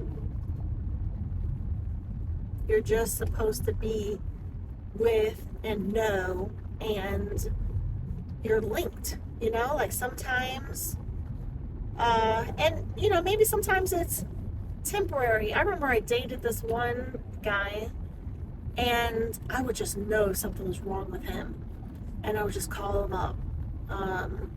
We lived in different states. He was in Florida, I was in Georgia, and every time I'd be right. I just knew. That might be less about him and more about my gifts. I think so. Yeah. And so sometimes I just like have a gift of knowing things. Yeah. Boop. She gets omonic. Is that a word? So omen style dreams. So she's this crazy. Let's not talk about that. That's just too much. That's just too much. It's way too much. Too far. You thought the other stuff was too far. No. Yeah. Let's not. Do you want to talk about my brother who's dead? Terry? I mean, no, I don't want, because you talked about that when you just put that shit on Facebook a couple months ago, weeks. I did. No, thank you. Now everybody's going to be like, well, what about our brother Terry? So just tell them the YouTube channel they can find him on. You guys want to know soft white underbelly. White, W-H-I-T. Soft white underbelly. Fentanyl addict Terry. T-E-R-R-Y. That's her my brother. Her half brother. No, let's not talk about your family. We're not gonna talk about it.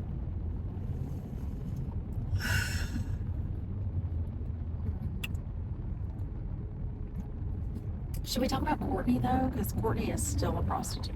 No. She is. No. What do you mean still? She's still a prostitute. She's When did she? This is so She's like. been doing that for years now. But hold on, she was in FBI custody. She was. I don't think we should talk about this because FBI. Right? I just said it again. I said the That's three letters. Let's not. She was in witness protection. They cleaned her whole thing. You could They not did. find You anything. couldn't find this chick. It was so crazy, and I proved it. 'Cause Like that's looked. Cagney. I'm Lacey. That's true. And I went looking for my cousin's information. Nothing. Could not find anything. Nothing. And it was. Let's not, because no, let's just not. Yeah, that's crazy. Because also That's about human the people. trafficking. Let's not. Well, you've said too much. It wasn't drugs. The cartel. Oh my gosh, I've said too much. She was involved with that because of human trafficking. Okay. Because of the pimp situation. Oh, see, I didn't. Yeah, if you have a pimp, that's part of being human trafficked. Yeah. So 100%. anybody who's a pimp is a human trafficker. And so she was involved with some of that because she's a prostitute. So Yeah, How did that was after she stole from you and left and all her baby. Let's not talk about it. she's a heroin addict. She's just on heroin. I said it like that. She's just on heroin. Right. Oh, wait. But how about the other thing? I fell in love with a stripper. My brother. That was your brother? Which brother was that? It's Terry. Oh, that was Terry. It was Oh, Terry. that hurts my heart. That was Terry. It was Terry. That hurts my heart. Like I was rooting for that kid. It was Terry. And he's dead now. He passed away. Fentanyl overdose. Or death. Or By murder. Yeah, you know. But my brother called me one time, or messaged me one time, something. It was whatever. Facebook Messenger. Facebook Messenger. I get a message from, and it says, "Now you have to understand the whole idea is I haven't. That's my half brother. We got different mamas. We were never raised in the same house. I never lived with him. Nothing. I didn't know he had. I didn't even think about him reaching out to me because we've been friends on Facebook forever. He's never called me ever. He's never talked to me like that.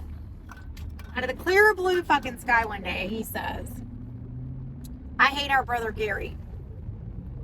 That was all the message said. That was it. Please don't go deep into that. And then I'm like, why? So he tells me the reasons why. And then he tells me he's going to go to prison. Terry tells me he's going to go to jail for 3 years. Yeah, don't. I'm not going to tell him. Okay. I'm going to go to jail for 3 years. And then I say to him, well, what's like your wife and your kids going to do? You know, like his girl, his wife. He's like, oh, don't worry, basically. And he says, what? She'll be fine. My girl's a stripper and I get a crazy check. Yeah. My girl's a stripper and I get a crazy check. So they'll be just fine. They'll be fine. If you don't know what a crazy check is, and I've had a lot of people not know, Really? like, what is a crazy check? Nobody knows what the fuck a crazy check is. It's so weird. I know.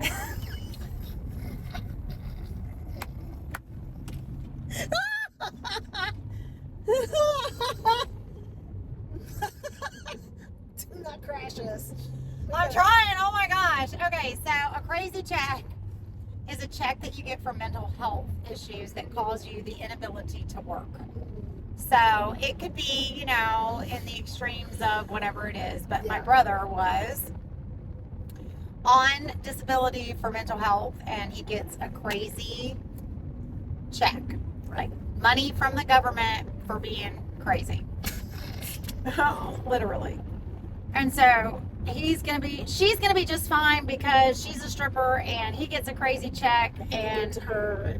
the check can go to her and But the she won't even kids. need it if she's a stripper. Did they have kids? She had She two had kids. She had kids. 2 kids. He Okay. couldn't have children. Oh. He was never capable of having children from birth. Oh, okay. He was born with all of his intestines outside Oh. with fetal alcohol Oh, syndrome. that's right. Born with fetal alcoholic syndrome, Which and is then why he all was of his having- right. And then they had to like put a mesh on his belly, put all of his intestines back inside. But from birth, he could never have He was children. sterile. He didn't. He did In not- the video that's on Soft White Underbelly, you know, he was asked if he had children, and he said no, thank God, because no child needs to be a part of this life, is what he said about the life he was living. No child. Now, was that just about his life or was it about just the life? Because a lot of people, there are people who are out there who don't think children should be brought up in this world because it's so, or was it just Bad. his life? Do you think? I think he was referencing his own, like, I didn't get any kids, and I surely wouldn't want to raise them in this, you know. Yeah. But just to like put it all the way out there, that was just one of the brothers. My other brother's dead too, right? So they died within 6 months of each other. They both died from drug overdoses. My sister, Dawn, poor thing, she got that phone call about her brother overdosing and to please bring Narcan as fast as she can. My sister explained to me that when she got that phone call from our niece, which is my brother's daughter, is the one calling saying daddy's basic, like, he's OD'd, you got to bring the Narcan. Dawn said she grabbed that Narcan and ran from her house with no shoes on her feet as fast as she could, and she tried with everything in her power to save his life that day, and he laid right there and died. He was dead before she could get there. And the Narcan wouldn't bring him back. And his daughter is the one that found him like that. And you never know what someone has gone through, what they are currently experiencing. You don't know. You do not know. How many people know? I mean, people know that about me because I've explained it to them. But when I meet people and we've been friends, let's say we've been friends 6 months. I knew that girl that I was going to mention earlier. I knew her for about 6 months before she asked me why I don't talk about my family, which I know for you that's hard to believe. But for her, she hadn't heard anything about my family. She was just really like, and I just said to her, I was like, can I ask you a question? She's like, yeah. And I said, tell me, like, the worst thing that has ever, like, in your family, what's the worst thing that you can think of just overall in your family, you know? And she's like, what do you mean? And I'm like, what's the worst thing that you can think of that's a part of your family? She has an uncle who gets drunk at every, like, holiday.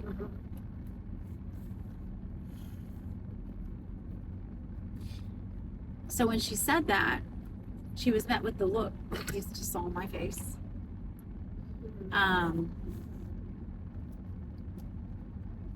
We are not the same. And then I explained to her, I asked her, I said, so you don't have anyone who has committed murder. You don't have anyone who's just dead and been murdered. You don't have any drug addicts. You got your one little drunk uncle who drinks too much over Christmas. And she said, yeah. I said, and that right there is the reason why I haven't told you anything. Because you wouldn't even understand where I'm coming from. So then she's like, what do you mean? And I said, my God. And I said, listen, my dad is dead.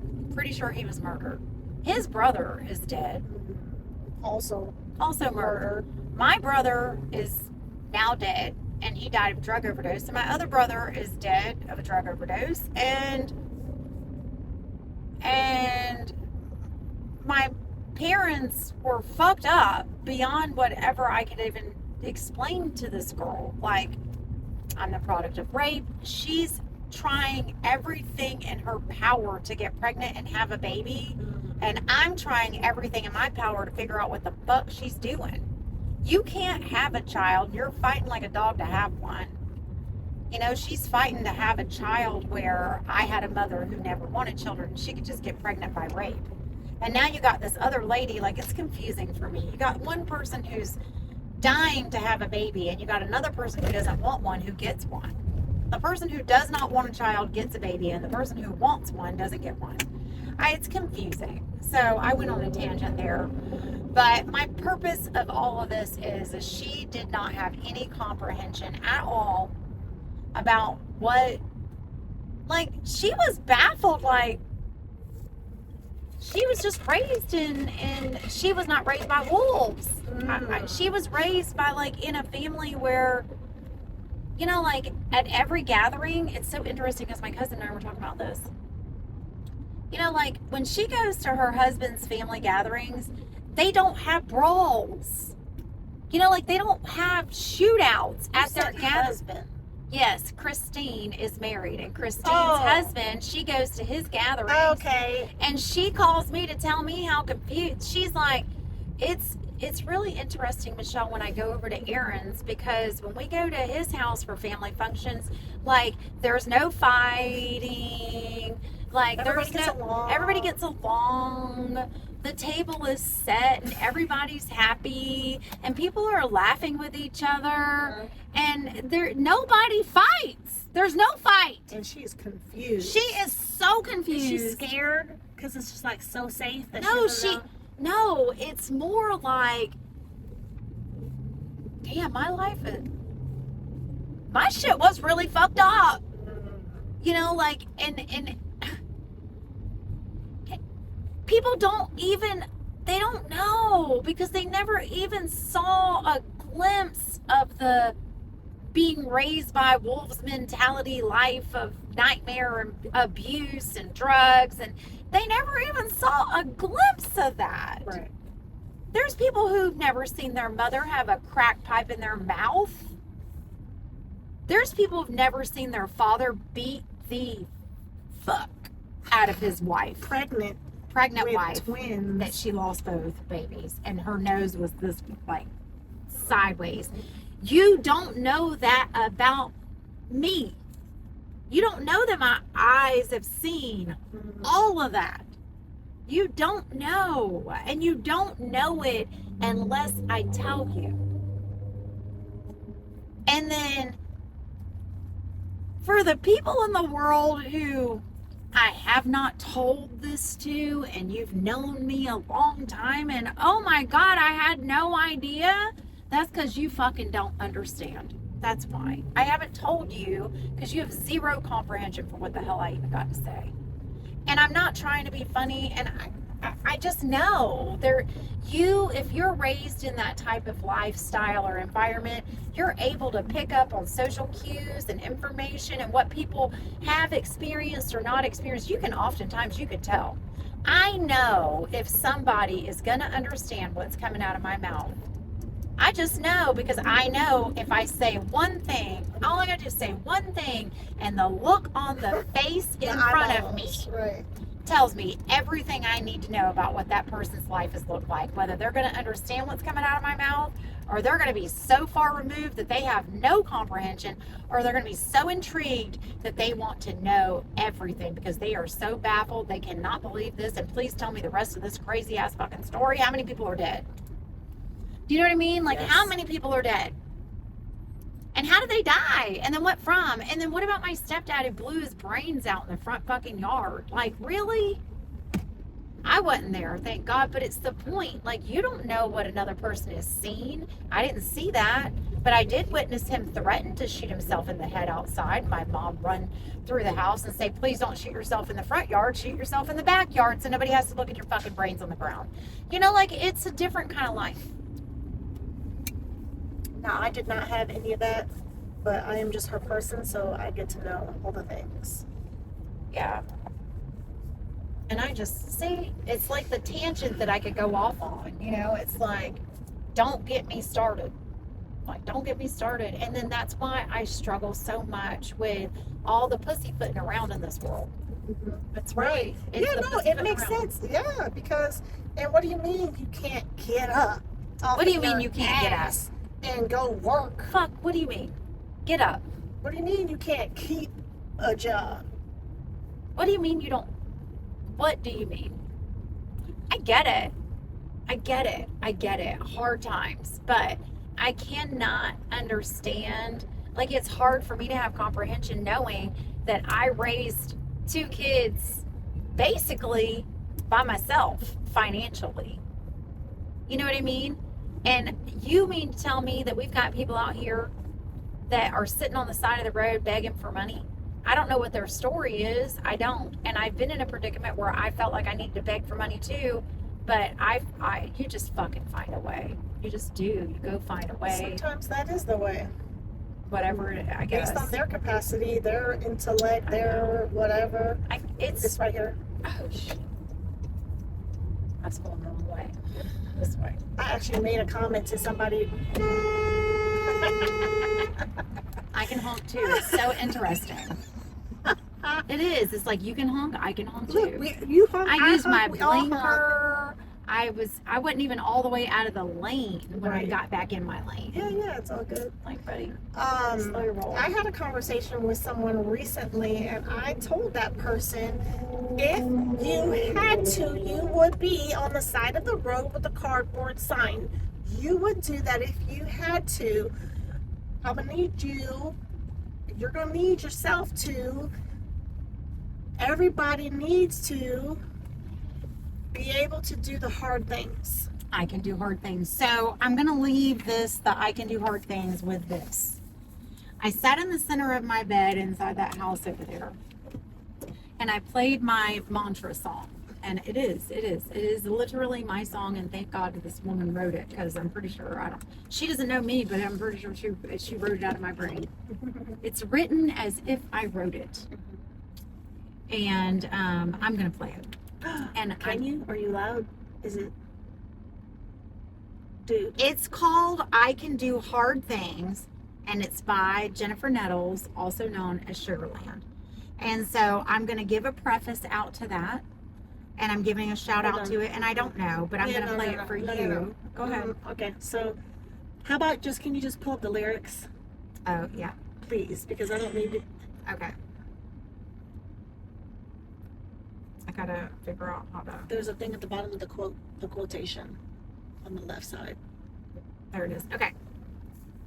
It may or may not. Oh, there we go. All right, here we go. So we're going to look at the lyrics. So,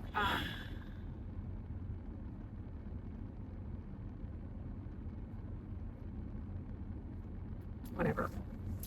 It says, sometimes I don't like it, but that don't mean I don't love it. Sometimes I get down so low, but that don't mean I can't rise above it. Sometimes it's the vast unknown as far as I can see, and sometimes it feels like I'm touching everything and everything is touching me. I've lost people and money to become the woman I am today.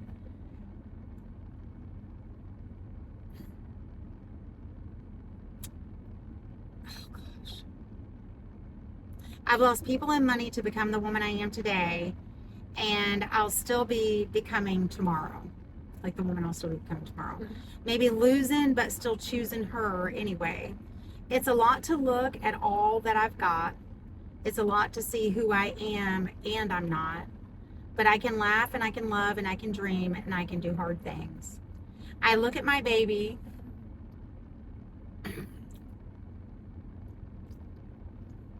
See what I mean? Every time. Okay.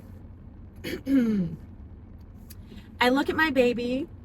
I would not trade him for the world. And I've gained joy like I've never known, but lost the lightness when I was a girl. We're told to say that it's better, and it is, and it isn't, and I know. There's little black or white, there's little wrong or right, and mostly it's both. I know it's a lot to look at all that I've got. It's a lot to see who I am and who I'm not. But I can laugh and I can love and I can dream and I can do hard things. Sometimes I can hold it all. I know where I end and where I start, and sometimes it's all way too heavy and I weigh more than the sum of all my parts. I know it's a lot to look at all that I got. It's a lot to see who I am and I'm not. But I can laugh and I can love and I can dream and I can win or I can lose. It's all the same. I still dance and I still sing in the pain. I can do hard things. So it's like the way the song is sang, oh my God, it's like I can do hard things, and I have to, that's the thing that I have to tell myself regularly, is that I can do hard things. And we all have to do hard things. It's just some of us, in my opinion, are blessed, if you will, with more hard things than others. And which means the outcome of those hard things that I've had to deal with have made me who I am today, which means I have more things that I've seen and things that I've been through and more experiences than most, which then opens up that window for the brilliance that I think that you see within me because you're like, you're brilliant, but it's not, it's just life.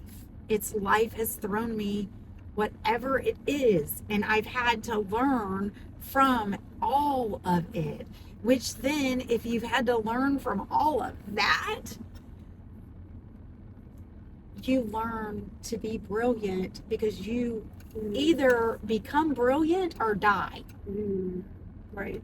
And that's it. The choices are yours. You either figure out how to get up off of the fucking ground that your mother is holding you down to with your hair in her hands and the scissors to your face. You learn how to pick yourself up off of that ground from the, I didn't want you to begin with. I never wanted children. I did not want a girl. I did not want you. You should not even be alive. When you come from that, you must overcome extraordinary amounts of adversity when the mother that is raising you hates every single part of the fact that you're in her life. You have so much that you have to deal with when it comes to that. At minimal, I can say my children both know I wanted them. They neither one were mistakes, neither one were from rape, and I laid in their beds until they were 10 years old, both of them at least. And I still go and get in their beds to this day and will snuggle right up against them because they need to know that no matter what, no matter how old I am or they are, I fucking love them. I would lay my life down and I would die for them. And me, I don't have that. I've never had that. And that is the difference, in my opinion, between me and anybody else that I know on this planet. It's very difficult. How many people do I know that have had that? How many people do I know that are the product of rape, had a mother who did not want a child, and that is the outcome of what it looks like? And then for that mother to simultaneously be a drug addict, to have to be forced into marrying her rapist, and he was also a drug addict, and then everybody in the family is a fucking drug addict, and everybody's abusive, and everybody hates everybody. And then I was in the middle of all of that, tiny, a baby born into that, right into all that chaos. And you have to find strength within your own self. And that is the peace where God is in you. That's it. God is within you, because I would be dead if he wasn't. And that's it. That's all I got. I'm out of here. And now I've said too much, and Lord knows this thing's probably gonna, by the time you post this shit, if you cut this and you filter it out properly and you get the high points, the points that when you watch this and you go like that, that's where you want to stop where you're at and record that section. You back up, record that spot, and you create a short video out of the things that are for that whole episode. So I wanted to give you that too. For everything that you're doing on your podcast, there's so much that it's too much information for somebody to just dive right into this podcast without, you give them a little tidbit. But if you can cut shorts out of every podcast and create shorts you can create 30 shorts out of one podcast. All the funniest moments, all the hardest moments, all the like, holy shit, I started crying right here, let me show you why. Boop, and you back it up and you do, But for this, it's going to be the parts where it's like, and then you're like, why is this person screaming? And then they watch the short, and then they want to go to your podcast and watch the rest, because now they want to know the rest of that fucking story. What's the rest of the story? I love you. Bye. Bye.